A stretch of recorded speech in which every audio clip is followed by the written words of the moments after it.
Welcome, welcome. Welcome to Inspiring Life with Elizabeth. I am Elizabeth Browning, and my guest tonight is oh so special. I know I say that frequently, but she holds a place near and dear in my own heart. So let me introduce you to Jackie Kelly.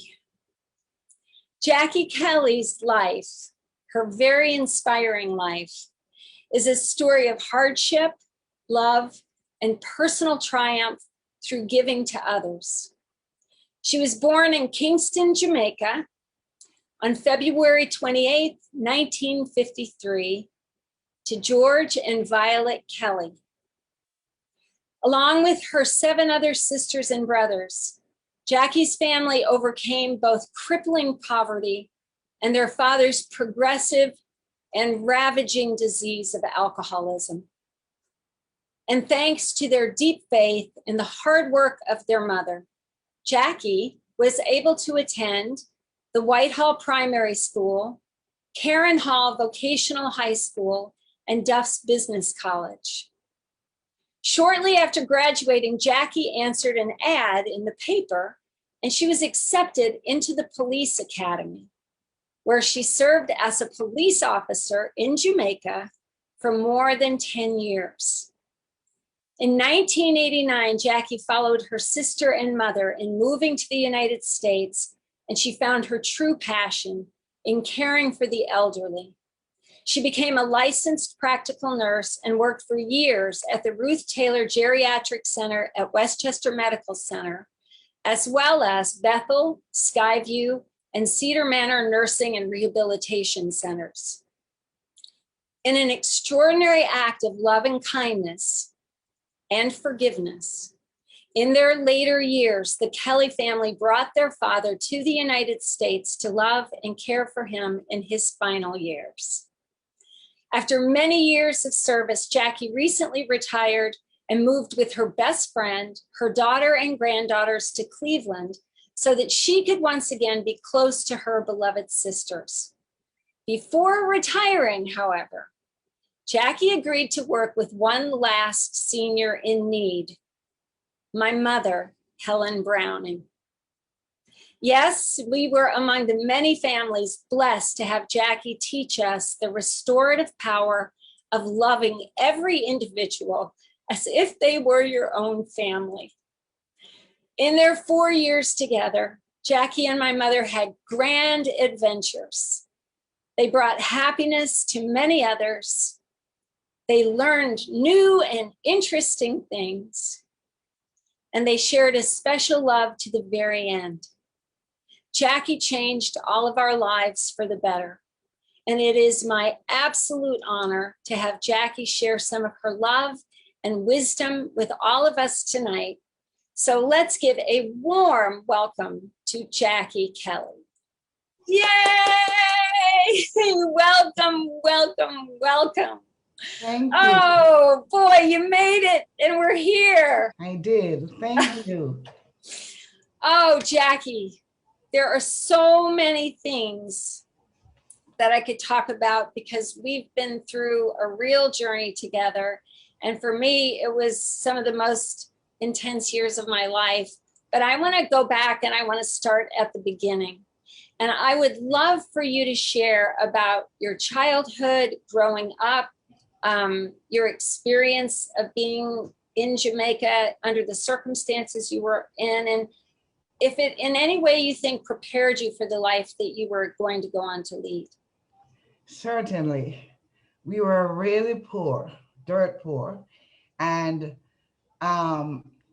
you'd call it a ghetto area, but the way my mother raised us, we lived in the ghetto, but we had nothing, no ghetto about us. And life was tough, but we were always a happy family. Our neighbors couldn't tell whether we had a meal or not, because we would always be laughing, sharing, loving on each other, praying a lot. And there were days when we didn't have a meal. At all, the entire day. At all. We'd have some water, maybe some sugar, and we'd make some lemonade, we call it. No lemon, just sugar and water without the lemon. And we would be satisfied with that. That's what my mom could afford. But my father would not even show some nights. You know, Mm. he was so drunk. And it was pretty rough. At times we went to school without shoes, barefooted Wow. on Was the that difficult? Was that difficult? No, I mean, obviously, it was incredibly difficult to not have food and to not have shoes, but to then go to school with other children that were wearing shoes, and yet you're one of the friendliest, most outgoing, welcoming human beings I know. How did you manage and cope during that time? At the time, we didn't see ourselves the way I tell you. I have such respect for my mom Mm. because we knew that we were poor and less fortunate than others, but we'll put some coconut oil on our feet to not make them look so white and thing. And we coped. You know, it didn't bother us at all. Only when we were walking on the asphalt and it's very hot, Oh, we we would be running instead of slowly walking, just so to prevent our feet from getting burnt. So and yeah, your daddy was very ill, and if anybody who knows someone who struggles with the disease of alcoholism or has battled themselves, it's a horrific disease because it's not something that someone can simply just decide, that they're not going to have it. It really, and to not have the support or to have the tools. He Was he struggling throughout your childhood, and did it affect his temperament? Did it affect the way he behaved? And yes, how did you guys manage? that was the toughest to watch my mother in pain because Mm. when she met him, he was not like that. And he was a church going man and he played the trumpet. And it's Oh, like, wow. yes, he did. And he loved to sing. So I remember that small detail, but most of it, I remember he was drunk. We couldn't have a conversation because he wasn't sober enough to have it. And he would sometimes come home with all his pockets empty. They would rob him of all the little money. So by the time he got home, there was nothing for us. So So he that was worked, pretty he tough. worked, but the He money worked didn't very make it hard. home. Yes. But once he got paid and the money was, he wouldn't work again until the money was completely done. Then he, Oh, yes, and most of it was spent in the bar. In oh. the bar. I know so many artists, especially, but people who are incredibly sensitive that don't know how to cope with their sensitivity, with their pain, with what they see in the world around them.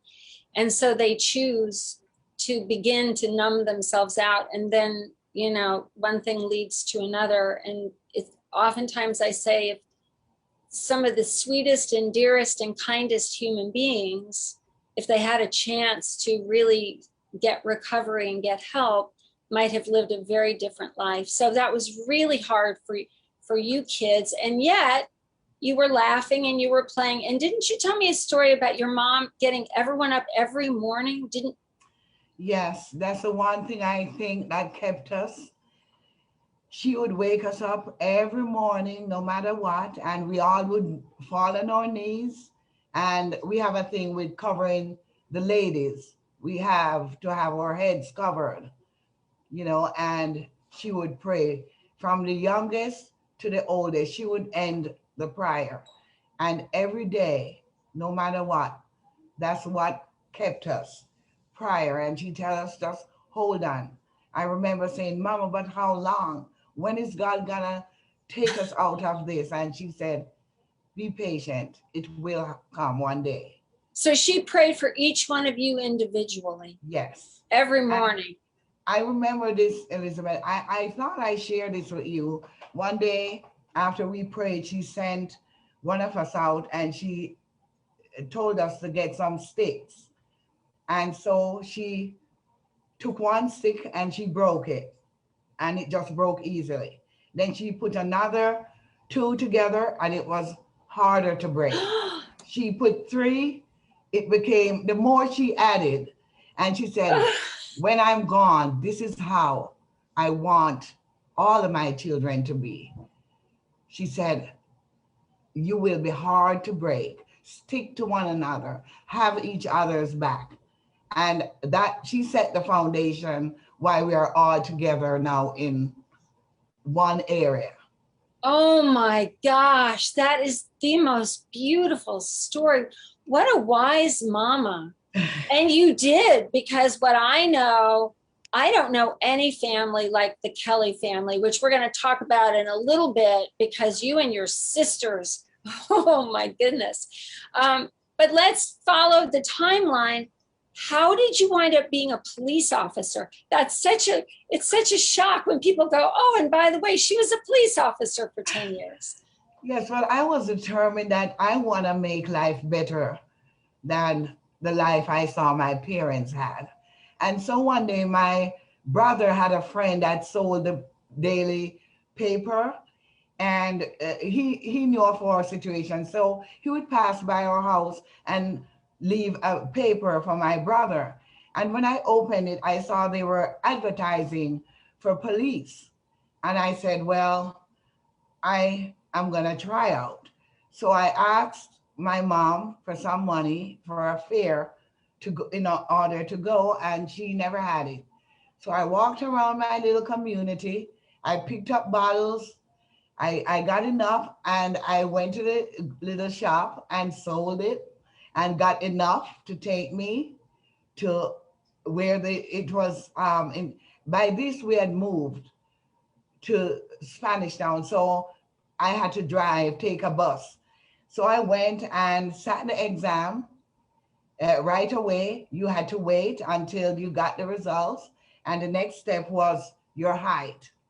So you passed the exam, you took the exam, you passed the exam, and then they had to choose you by height? Yes, they called names of who passed, and the ones who didn't pass, they sent them along their way. So those of us who passed, we had to line up, form a line, and then one by one, they would measure your height. And when I got there, I was like half an inch short. And I was so depressed, so sad, and I didn't leave. Just some. Wait, did they tell you were half an inch short? Yes. They said step aside. Yeah, like I'm the rejected one. And people were supposed to leave if you were too short. Yes, but I just stood there for a while and just imagining myself, being this cop, and a man, you could tell he was an officer. He came up to me, and I was pretty skinny at that time. And he said, little one, why are you looking so sad? And I said, sir, I passed the exam, but I'm a little short. And he said to me, what's your name? I told him my name, and he said, don't leave. And then he came a few minutes later, and he said, join the ones that were going on. Oh my gosh, did that feel like a miracle? Yes, and I thought that was the end of it. I didn't know I had another interview yet, and they were still gonna look for you. I was scared that at that interview, I would be rejected. So I wore the highest heel I could find, just so I could boost my height. The police officer in high heel shoes. Don't mess with her. And I couldn't wait to get those shoes off because I could barely walk in them. But I went to that interview, and it was so funny. The man conducting the interview, he saw how high my shoes was, and he said, step out of those. And I just sat down. But he laughed and he said, okay, you're going through. The interview went well. So you know what I love, Jackie? I love that when they said no to you, you stepped back, and even though you were sad, you just kept visualizing yourself doing it. and not knowing how. And then look what happened. Yes. It's like somebody comes by. So then you were a police officer for 10 years. Yes. And you, I think if I recall correctly, you said there were times that you were sent out with teams of men. You were the only woman on the team. Yes. Can you talk a little bit of, like, what did you have to do as a police officer? I can only imagine. I've been on raids. I've ducked bullets. I was out in the dark.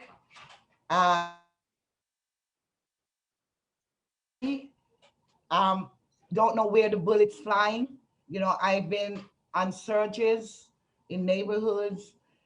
I mean, it was. Did you have to arrest? Did you actually have to arrest people? And yes, yes, yes, and you know, it was pretty rough, but everything I did because of my faith, my the prayer. I always pray in my heart and sometimes aloud, and it really took me through a lot, you know, to persevere. Is there any wisdom or insights that you wish people knew in terms of being a police officer, or what it's like for a policeman? Anything? It must be very interesting for you to watch everything that's going on.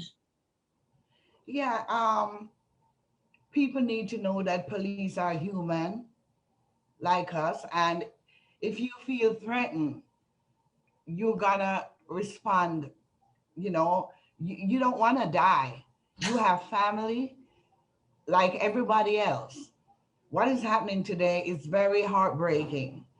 But there, yeah, I wouldn't say there are a lot going on now. I was gonna say isolated case, but no, it's really out of hand. But I look at it both ways because I was a police, Of course. and yes, and I know the feeling to know what if my child never come back home. My mother had that thought many times. She said every time she heard about a shooting, she's trying to call me to see, are you okay? So it's really frightening. We have to, I would say to people when they are given a command by a police, do not resist. Comply, and then you complain later. You cannot resist because you're putting yourself in danger of things happening to you that you really don't want to happen. And I think if there's some way for us to continue to remember that we are all human beings and that we are afraid or we are angry, or, you know, that there has to be a way for us to begin to even remember that the person who we're looking at is also probably got a family and a life and a story. And, you know, we forget, we get caught in our own fear and we forget. And now during this time, I know that you married someone who was a police officer. Yes. And you had a beautiful daughter.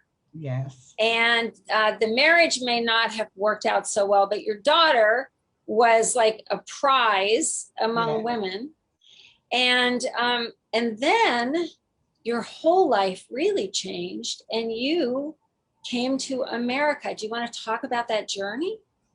Yes. Well, it was a long journey. My mom came. Well, actually, my sister first came because no matter how tough it was for us, my mother never let up. We always had to attend church, even if we didn't have proper footwear, which we didn't. We would sneakers, we call it here, but we call it booger or crack. We would wear sometimes no socks, but we would still be at church. So the family, it was called the Mennonite church, and so our family became popular because it was a lot of us, and we had no absenteeism, none whatsoever. So they were very impressed with that. And so they realized that we were very poor, and they approached my mom and said they wanted to help out one of us. So my sister Sheila was the one they chose, and Sheila came. Um, I think she was about at a young age, 17 or so. And that was how the process started. And then she was able to send for my mom, and my mom was able to send for us all. Oh my gosh. I love your mother and her grit and her determination. And at the time, your father did not come with everyone. No, But no. then years later, you all, no matter what you had gone through, you all sent for him and you brought him to take care of him, which I think speaks volumes about the love and just all of those sticks sticking together and becoming stronger and stronger and stronger. So I could talk to you for the Elizabeth, rest of, yes. I wanted to make sure this point went off too. I was very thrilled with my mom because she was the one. She said, no matter what, even though my father wasn't deserving of certain things, she said, regardless of what it, love your father. Do not let him suffer. Take care of him, because she felt in her heart she was gonna go before him because she was struggling with her illness, and that, to me, I mean, how that was just so beautiful. And That we is made her beautiful. that promise. Oh my gosh. So it's like the love family. Love, love, and more love. And then you came to America, and I know that you did some things.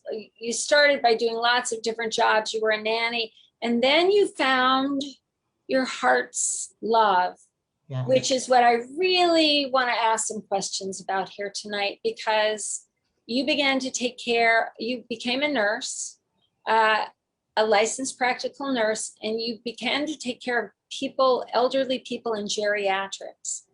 And I think that is, I know that is a gift, because, and I also know this about you, you did not do it just because it was a job. It was a calling. And I would love, I've invited people to listen to this, and there'll be other people listening on YouTube later who might be taking care of elderly people themselves, who might be looking at aging, or caregivers that are just burned out and saying, I don't know.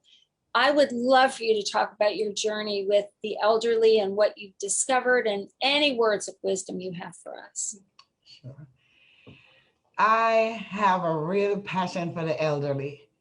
To me, the elderly and babies, because some of them have no voice. Some of them lost their voices. Some of them get dementia. And so you have to be their voice. And I don't know, it gives me such joy to see them smile. And what people don't realize, a lot of, especially those in nursing homes, don't assume that because they're in a home, they're senile or they don't understand. I've seen people gone up to them and just start taking care of them, no smile, no approach. You have to approach them nicely, greet them nicely with a smile. If you smile, the world will smile back at you. And it's just like them. They can talk. I once observed one of my coworkers taking care of the lady. I've never heard that lady talk. And so I never had a conversation with her. But the way they were turning her, I guess, was a little harsh. And she said, what the hell are you doing? And one of them remarked, she can talk. So yes, they are human like us. Some of them, they are going through things. They are depressed. Some family members leave them and never come back. Oh, They just need to be loved on. They need to be held, you know. Some of them might not look appealing, but they are human. You can clean them up. You can make them who you want to make them in. They can get washed and look nice, put little, brighten up their face, their bodies, having them smell good. It's a good feeling. And when you love on them and see that smile, it warms your heart. It's not easy. You can get burnt out easily, but then you should know you can't yell at them. You can't take a break, tell someone, reach out to someone and say, you know, I'm really tired. I can't handle this. I need a break. You will need a, none of us are super human. You know, we get tired and we just need a break, but they need to be loved. They need to be loved and cared for. Will you talk a little bit about the power of touch? Because you said something, we think as with babies and we think with children, you know, that of course they want to be held, they want to be, but then we go through this lifetime and we assume because maybe when they were a little younger as adults, they were standoffish or, you know, and we assume that they shouldn't be touched or they don't want to be touched or we don't want to touch them, you know. And what I discovered in working by your side and also being with my mother in, you know, we took care of her for 20 years and the last 16 months she was in hospice. But every time I would even put my hand on her forehead, she would go, oh, that feels so good, you know, or just wrap my arms around her or massage. We don't think about the power of massage. And I remember the first day I had met a lot of different people because it got to the point where I couldn't do it by myself. And mama didn't want anybody she didn't know coming in. And people had been very polite. They told me their qualifications. And you walked in the door and it was like love had entered the household. Seriously. And I'll never forget this. The first thing you said to her, she was in bed and you went up and you smiled and you leaned over and you put your arms around her and you said, I can't wait to spoil you rotten. And I just went, and my mom's face goes, ding, someone really wonderful just showed up. And talk a little bit about like touch and the things that I think people get scared because they're dealing with someone who's elderly or frail or maybe not in their right senses. Touch to me is very important. It sends a message. And I remember even taking care of Granny at see when she was at Bethel and the way I was treating her, I wasn't even it came to me naturally. But this patient came up to me and she said, can you take care of me too? Can and I, you know, I felt the way I was hugging and I hugged her and I said, I wish I could, but I can't because I'm taking care of her. But she said, well, if she passes, can you come take care of me? I said, if something mysteriously happens to her, will you take care of me? Exactly. But they love to be touched, believe me, because I don't know if somewhere in their minds, like they look a certain way, people don't want to touch them. But I can see the difference with them when they are hugged or even touched. You don't even have to just to hold their hands, rub a little patting, something like that. It does a lot to boost them and they look forward to that. I've seen it over and over again. I've done it, I've seen it. They love to be touched. And that's where, you know, I feel bad sometimes because when one aide gets like 15 patients, you want to spend time.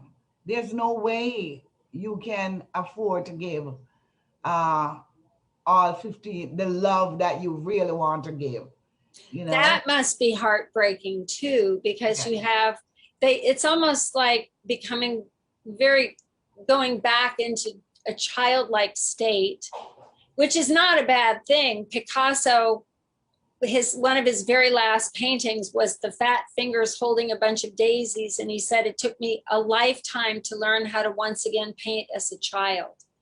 And I think this return to our vulnerability, this return to our purity, but also the return to maybe what we never got as a child, that we wish somebody would laugh with us or play music with us or have fun with us or take our hand, you know. And so talk just a little bit, because you've been on both sides of, you've been the caregiver, but you've also been in the facilities where there are too many people, not enough time, and then you have family members who think that their mother is the only mother there is.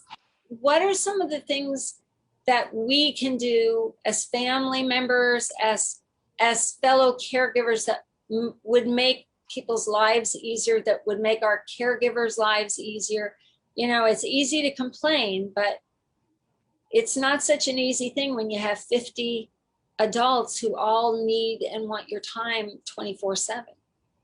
Yes, well, a lot of the workers feel as though they don't get enough credit for what they do. It's always, oh, my mom's mouth, simple, and they'll say, your mom's mouth. Why don't you come just clean it? Don't come to the desk and make a big fuss about it. It's your mom. I mean, but they are there to take care of them. But they feel disrespected a lot of times. People come in, the families come in, and they demand without even saying hello or anything like that. They just start the complaining, and they don't see the good that they do, and a lot of the aides are angry. You have some, it's not all, but I would say majority of times that's how it seems. Like people are not thankful, they're not grateful, and it's hard work. Some of them really make effort, to do the best that they can, but when they're overworked, I mean, it's a lot to do. And it's interesting because it's really hard work. Yes. It's not, I mean, I know because I've done a lot of it, and it's very hard work, and it is thankless work.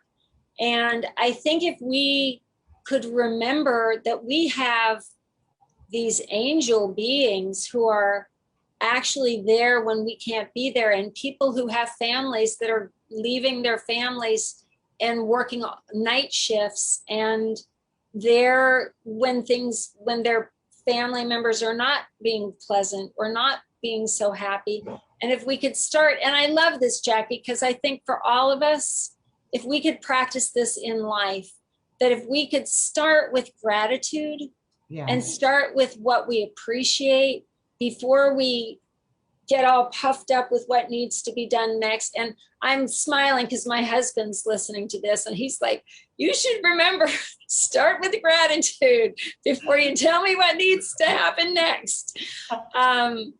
But I think it's a really important message because it is complicated, and it's a beautiful thing that is happening if we let it be, know. And so you have a dream of having a center, which I love, and it's called the One Love Center. Would you just paint the picture for us for just a minute?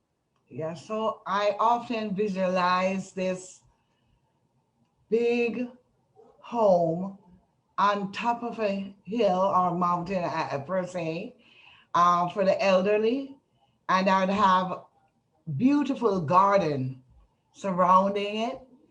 And I always say I would want the best people to take care of these people.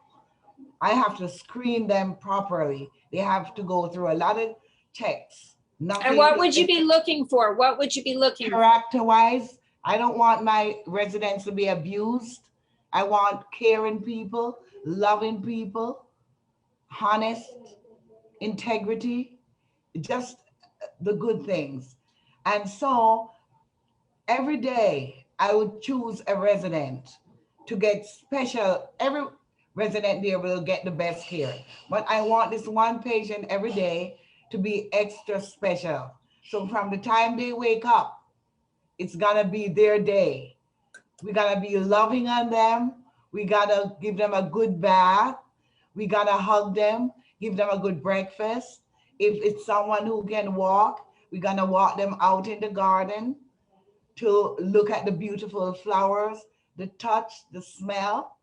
If it's somebody in a wheelchair, I'm gonna let them wheel them out. Somebody with a walker, they're gonna walk out with assistance. And it's It's just like gonna being be queen for the day or king for the queen for day. the day. And Queen if or you're in a king. wheelchair, you can be wheeled through the halls and have your people. There's someone who just wrote in the chat, I wish everyone in the world could hear this. And I also wish everyone in the world could hear this. And I think our world would be a much different place if we all thought about how much more loving, how much more wonderful, how special could we make it. And I love that one resident gets to be that all day long. And then once you've worked through all the residents, guess what?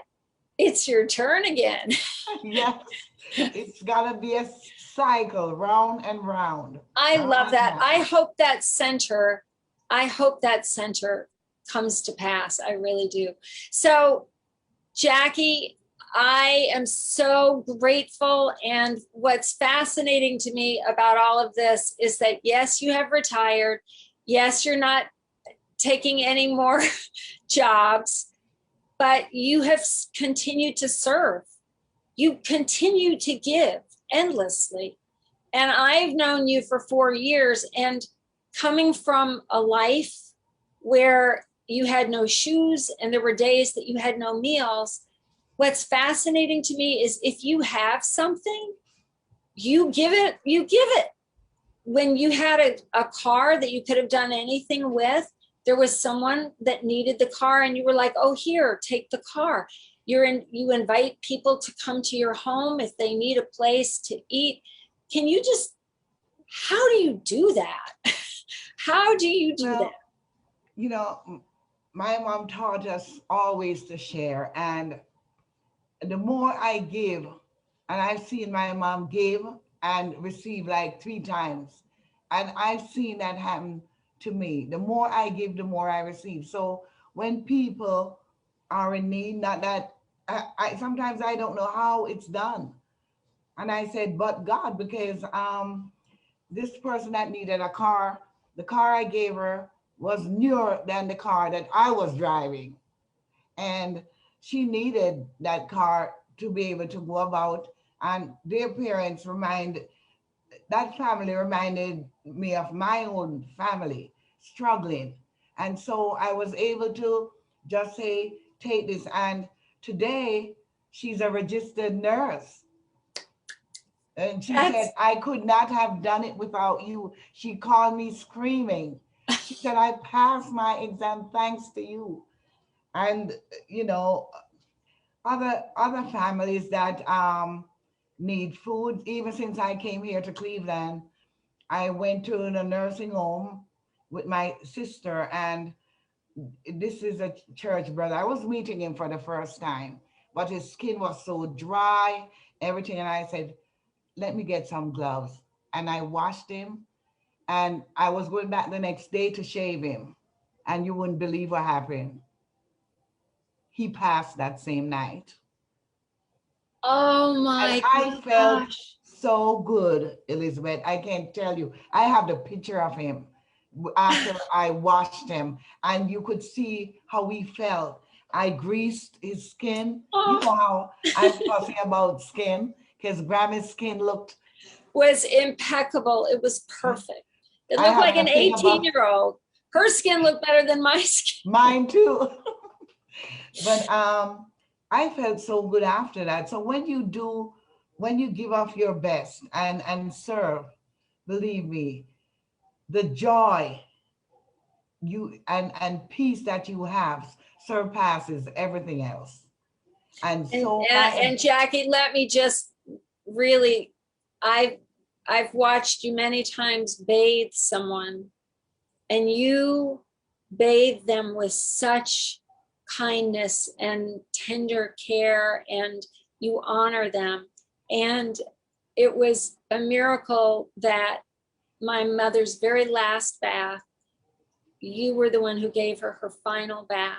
I was there, but you were the one who gave it to her. And the idea of this man and how many other hundreds of people, that just those tiny little things, those moments where you make somebody's life feel so much more comfortable, or you give them ease. You don't know that they're going to have a tomorrow.